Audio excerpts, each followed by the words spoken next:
The price for this infamy will be paid by British officers. This is now the language coming out of Russia. After the attack against Vladimir Putin's residence in Moscow, the finger is no longer pointed solely at Kyiv, but at those who gave the order from the shadows. Former CIA officers are warning that European command centers inside Ukraine, where British officers regularly gather, could become direct targets of an exemplary retaliation. The debate is no longer about whether there will be a response, but about who that response will be aimed at. Sergei Lavrov himself has placed on diplomatic record that a red line has been crossed, while analysts like Larry Johnson openly speak about Orshnik, the SBU, and any location where British officers may be present. If London played with fire in Valdai, the question now is simple and terrifying. Where will it feel the flames? What is unfolding signals a dangerous shift in the nature of this war. Real blood, Russian voices say, may soon be spilled in Ukraine, and British officers hidden in Kyiv are emerging as primary targets of reprisal. The conflict is no longer a game of intermediaries and plausible deniability. Attention is now focused squarely on those who have directed the war from sealed rooms and glowing digital maps. For years, London operated under the assumption that its officers could move freely in Kyiv, pulling Ukrainian pieces across the board without personal risk, as if they were standing on home soil. Now, for the first time, warnings are coming from within the Western establishment itself that these men in suits and headsets may be placed on a priority target list. Not from a Russian general, but from a former CIA officer. The message lands harder because of who delivered it. Reflection question: can democracy really be defended with bombs? Write it in the comments. And while you're at it, don't forget to give this video a like. It really helps the channel. Your comments don't just sit there, they guide what we create. The warning comes from Larry Johnson, a CIA veteran, who in an interview with blogger Mario Nawfal suggested that Moscow's response to this latest provocation will not be delayed. He did not speak of future diplomatic rounds or symbolic condemnations. He spoke of direct retaliation, calibrated and likely painful for European capitals. Johnson argued that Russia has no reason to scatter its fire across routine Ukrainian targets. Instead, he identified the true focal point: European installations and decision-making centers inside Ukraine, including those where secret meetings of British officers take place.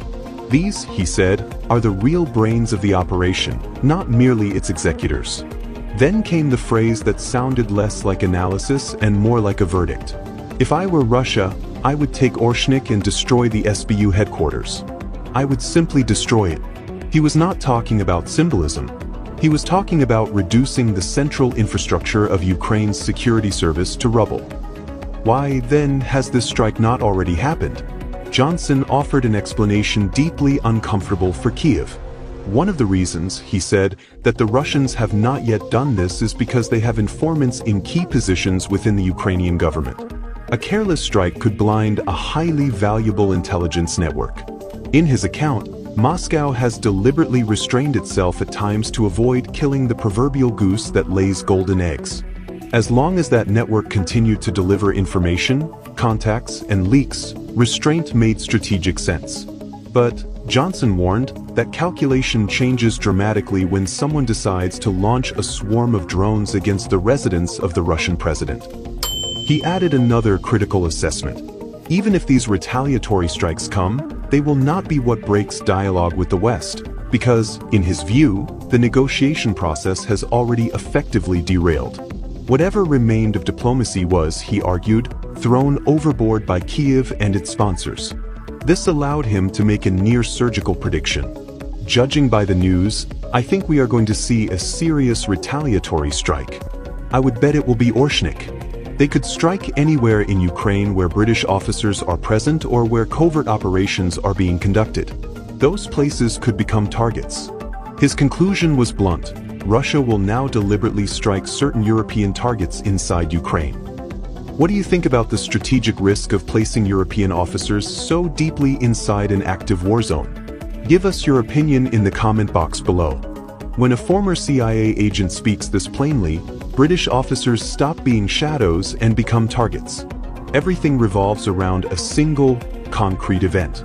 In recent days, Ukraine launched 91 long-range attack drones against the Russian state residence of Vladimir Putin in Valdai, Dolgy Borody, in the Novgorod region. 91 aerial devices aimed at the place where the Russian head of state rests. Russian air defense systems functioned flawlessly. Every drone was intercepted.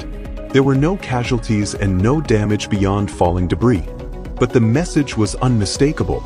For the first time, a massive attack was attempted against the residence of the commander-in-chief, a leap into what Moscow openly describes as blatant state terrorism. The timing made it even more provocative. The strike occurred in the middle of an intense phase of negotiations between Russia and the United States aimed at finding a way out of the conflict. As Foreign Minister Sergei Lavrov pointed out, these reckless actions by Kyiv had a very clear objective: to interrupt diplomatic progress at a moment when fragile threads still existed. He warned that this action would inevitably affect Washington's future relationship with Kyiv. He reminded observers that Zelensky had been explicitly advised not to even attempt to secure a truce for the Ukrainian armed forces under the pretext of a temporary ceasefire. Instead of listening, 91 drones were sent toward Valdai. After the failed attack, many expected to see Putin himself before the cameras. Instead, the official response came from Lavrov. This is where political analyst Yuri Espetov enters the picture.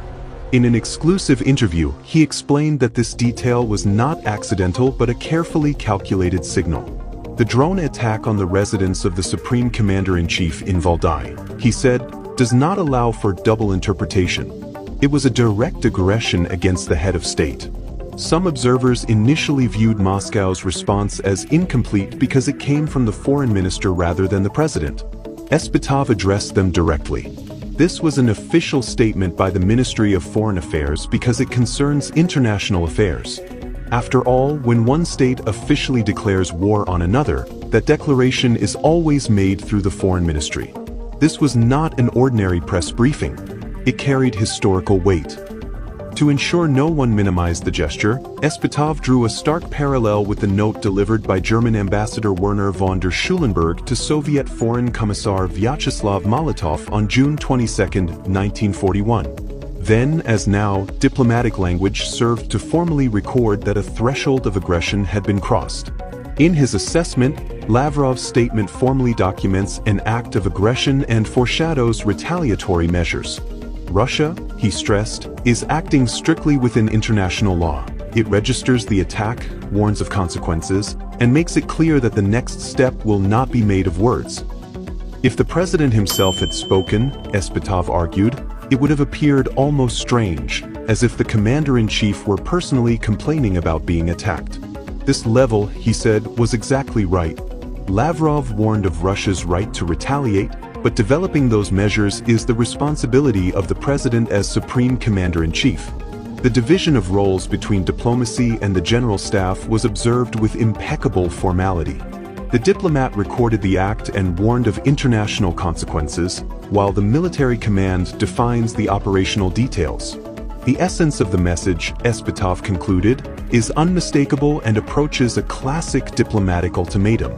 In that sense, the statement resembles a declaration of war. Do you believe this moment marks a point of no return in Russia's relationship with Europe? Give us your opinion in the comment box below. Expecting the West to condemn Zelensky for this attack, Espetov warned, would be dangerously naive. What world would condemn Zelensky? Look at the reactions in the Western press. They applaud him. They don't condemn the attack, they're simply disappointed it failed. The double standard could not be clearer. While Western media cheer the failed strike on Valdai, the equation in Moscow has changed. The conversation is no longer about responding only to Kyiv, but about sending a direct message to London, Brussels, and Washington. If the war is being decided in rooms commanded by British officers, those rooms can be treated as legitimate targets.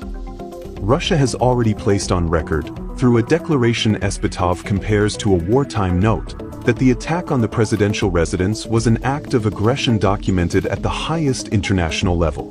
Johnson, from across the ocean, completed the picture by predicting that the next blows will land on specific European targets inside Ukraine. Between that diplomatic signature and that intelligence forecast, the map of retaliation takes shape. Orshnik ready. The SBU headquarters on the list. British officers hidden in Kyiv moving from the shadows to ground zero. From here on, what follows will not be statements, but the language of force, described with chilling calm by Western analysts themselves. In conclusion, the looming Russian retaliation is not speculative theater, it is the logical outcome of a chain of escalations that has pushed this conflict beyond the realm of proxy warfare. The attempted drone strike on the Russian president's residence marked a psychological and strategic threshold, transforming European involvement from indirect influence into potential direct liability. The winners, if any, are those in Moscow who now hold the initiative and can redefine red lines on their own terms. The losers are not just Ukrainian forces already stretched thin, but European officers who believed distance and deniability would shield them indefinitely. History reminds us, from the Cold War to modern hybrid conflicts, that wars expand precisely when lines are misread. As international media from Reuters to the Financial Times have noted, escalation often arrives not with declarations, but with sudden silence before impact. Valdai may be remembered as the moment the shadows vanished and accountability became unavoidable. Now it's your turn. If this analysis made you rethink where this conflict is heading, leave a comment with your perspective. Do you believe targeting European command centers would change the course of the war, or ignite something far larger? Subscribe if you haven't already, because we're following every critical shift in this story as it unfolds. Turn on notifications so you don't miss what comes next. And remember, you can become a channel member to support this project and help it grow. If you'd like to support us financially, which we truly appreciate, you can do so through Patreon and PayPal. The links are in the video description.